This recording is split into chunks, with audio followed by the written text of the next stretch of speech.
कहाँ से मालूम हुए? क्योंकि जंगल था, पत्तों में छुपे हुए थे, दस्तों में बैठे हुए थे, बंदर की तरफ से कुछ छोटे छोटे, तो उसकी सारी दूसरी कंपनी सारी तबाह करनी थी।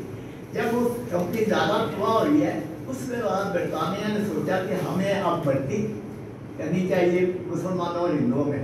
हिंदुस्तान में बढ़ती शुरू की उसने 1939 में दिसंबर में।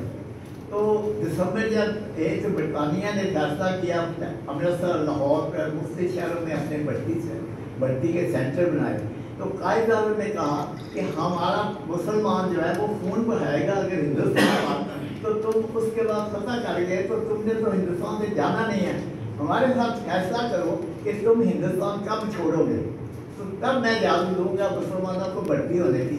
असल सबब जब 23 मार्च 1940 है, ये सबब बना था उसका कि कायद आज़म ने बढ़ती नहीं होना था कि मेरे पाकिस्तान मुसलमानों का खून जो है ये इन बरतानिया के लिए नहीं बहना चाहिए, पाकिस्तान के लिए बहना चाहिए। ये हिस्सी है।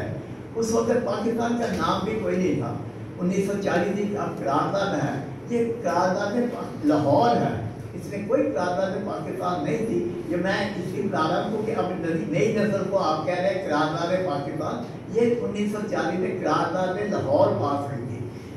वो तब पास हुई कि जब कायदा ने कहा कि मैं बढ़ती नहीं होने देगा, पहले मुझसे फैसला करो। लिहाजा 8 अगस्त 1940 को बरतानिया ने ऐलान किया कि अगर हम जंग जीत गए तो हम इंडिया को आज़ाद कर देंगे। ये असल बेस बना था उस वक्त 1940 का। अच्छा, इसमें 2 हिस्से हैं। अब ये बात सारे करारदाद पाकिस्तान कहते हैं, असल करारदाद पाकिस्तान जो है ये 1947 से लेकर 1956 तक तो गवर्नर जनरल के अंडर थी। जब तक हमारी